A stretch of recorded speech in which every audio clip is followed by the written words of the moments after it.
Vadodara municipal કોર્પોરેશનની હદ વિસ્તારમાં ગેરકાયદેસર અલગ અલગ જગ્યા પર હોર્ડિંગ્સ લાગ્યા છે અને એ જો હોર્ડિંગ્સ અંતર્ગત સામાજિક કાર્યકર્તા કમલેશભાઈ પરમાર દ્વારા એક આવેદનપત્ર આપી અને રજૂઆત કરવામાં આવી છે। સામાજિક કાર્યકર કમલેશભાઈ પરમાર દ્વારા મ્યુનિસિપલ કમિશનરને એક આવેદનપત્ર પાઠવવામાં આવ્યું છે। વડોદરા શહેરની હદ વિસ્તારમાં વડોદરા મ્યુનિસિપલ કોર્પોરેશનની માલિકીની જગ્યામાં પરવાનગી વિના લગાડવામાં આવેલા ગેરકાયદેસર હોર્ડિંગ્સ આ બોર્ડ અંગે કાર્યવાહી કરવામાં આવે તેવી એક માંગ કરવામાં આવી છે।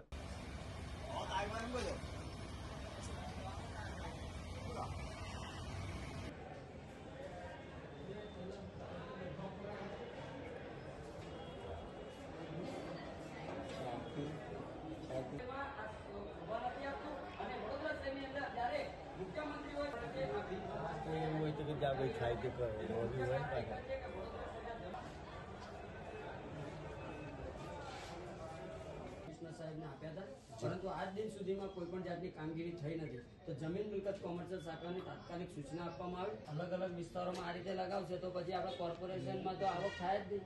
આ બિન પરવાનગી બધા લગાવે છે।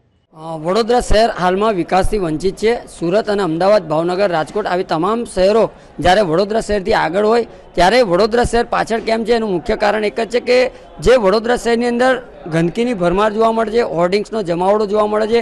ઐતિહાસિક ધરોહરોને પણ જ્યારે હોર્ડિંગ્સ બોર્ડથી ઢંકાઈ દેવામાં આવતી હોય ત્યારે ખાસ કરીને અમે ટૂંક સમય પહેલે જ વડોદરા મ્યુનિસિપલ કમિશનર સાહેબને 2000 ફોટોગ્રાફ સાથે એક રજૂઆત કરી હતી, પરંતુ રજૂઆત બાદ પણ આજ દિન સુધીમાં કોઈપણ જાતની કામગીરી થઈ નથી। અને વડોદરા શહેરની અંદર વાત કરીએ ત્યારે CR પાટીલ હોય કે મુખ્યમંત્રી સાહેબ વડોદરા શહેરના જ્યારે મુલાકાત લેતા હોય છે ત્યારે ટકોર કરતા હોય છે। એનું મુખ્ય કારણ એક જ છે કે વડોદરા શહેરની અંદર સ્વચ્છતાનો અભાવ જોવા મળી રહ્યો છે। ત્યારે અમે જમીન મિલકત કોમર્શિયલ શાખામાં પણ અનેકવાર લેખિતમાં મૌખિકમાં રજૂઆત કરી છે, છતાં પણ અધિકારીઓનું પેટનું પાણી નથી અડી રહ્યું। એટલે આજે અમે આવેદન સ્વરૂપે મ્યુનિસિપલ કમિશનર સાહેબનું ધ્યાન દોરવાનો અમારો એક નાનકડો પ્રયાસ છે કે વડોદરા શહેરની અંદર જેટલા પણ ઐતિહાસિક દરો હોય, દરેક 4 રસ્તા હોય, ટ્રાફિક સિગ્નલ પાસેના જે પણ જગ્યા પર હોય, જેટલા પણ હોર્ડિંગ્સ બોર્ડ લગાવ્યા છે, આ જે પરમિશન વિના લગાવ્યા છે, આવા તમામ હોર્ડિંગ્સ બોર્ડને તાત્કાલિક ધોરણે દૂર કરવા જોઈએ। કારણ કે આ હોર્ડિંગ્સ બોર્ડના કારણે સરકારી તિજોરીને પણ નુકસાન થતું હોય છે। એટલે અમારી માંગણી એક જ છે કે વડોદરા શહેરના મ્યુનિસિપલ કમિશનર સાહેબ જે જાબાદ કમિશનર સાહેબ કહેવામાં આવે છે